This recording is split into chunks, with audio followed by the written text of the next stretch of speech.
Ano ba talaga ang ah, isang bill para mag-lapse? Ilang araw ba talaga?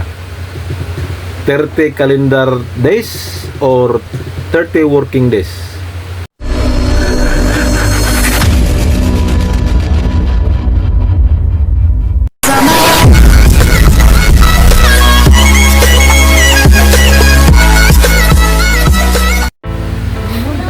Hello, this is your pobreng mapalad vlog. Panibagong araw, panibagong biyaya, panibagong pag-asa, of course.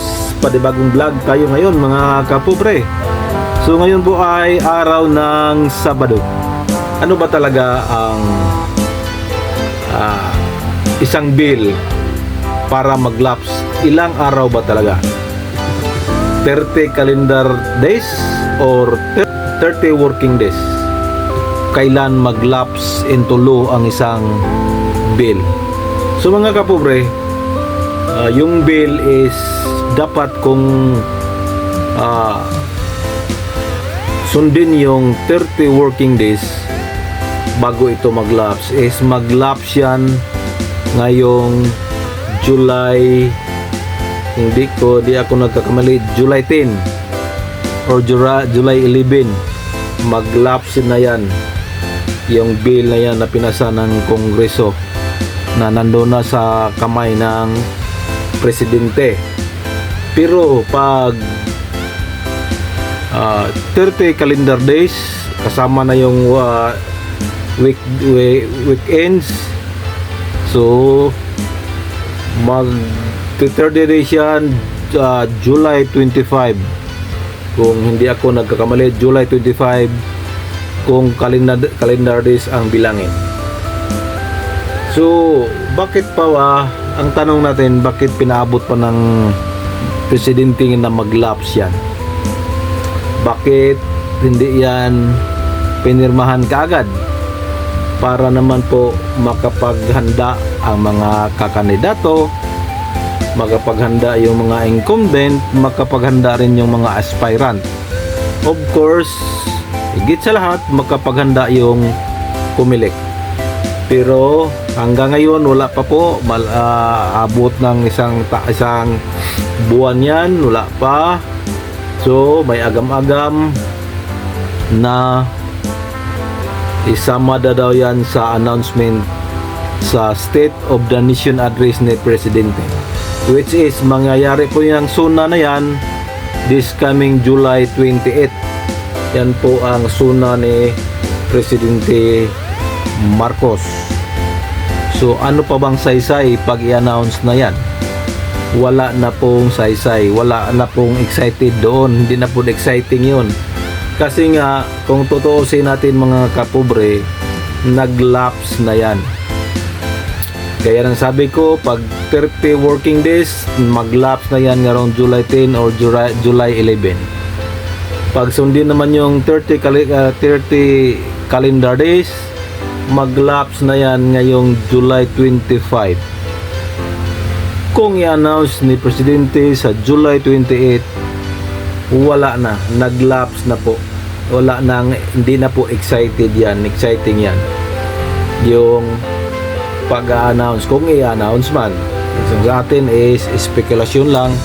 Baka nga kasi may agam-agam, baka isabay na yan pag-announce kung may eleksyon sa barangay at iske sa kanyang suna, baka doon i-announce. So wala na, nag-lapse na, law na yan, batas na yan. So matik, walang eleksyon. So yun po ang gusto kong ipaabot sa mga ating mga kapobre, ating mga kababayan, na sa calendar days at saka working days. Although wala akong binasa ko yung local government code, di ko manabasa kung ano talaga. Basta nakalagay doon 30 days lapse, magiging batas na po ang isang panukala. So again, kung 30 working days, mag-lapse na ang bill na yan sa July 11. Pero pag 30 calendar days sa July 25 pa yan mag-lapse. At pag i-announce yan sa July 28 kasabay ng suna ng Pangulo, wala na pong saysay. Wala na yung kahit di napirmahan, at wala na po yung wala nang saysay yung mga veto na yan. Kasi nag-lapse na po at matik magiging batas na yan. So suma total, walang eleksyon pag sa July 28 pa i-announce kasi nag-lapse na. Sana po naintindihan nyo. So again, unang tanong, nasaan na yung pangakong 6 years? At ikalawang tanong, may eleksyon ba talaga o wala? So wala tayong magagawa, antayin na lang natin na mag-lapse yan. Kasi kung pinirmahan na yan, wala.